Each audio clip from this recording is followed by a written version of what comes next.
In this short video, I'll show you how to program a Craftsman garage door remote.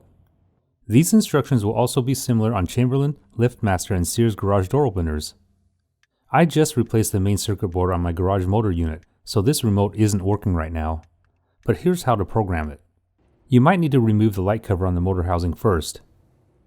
Then locate and press the sync button once. With the LED lit up, press and hold one of the buttons on the remote until the light bulb blinks once. That means programming was successful. And now my remote will be able to open and close the garage door. You can repeat this process with all your remotes that aren't working. And the same process can be used with the other buttons as well. If this video was helpful, please give me a thumbs up and hit the subscribe button to stay up to date on all my weekly videos.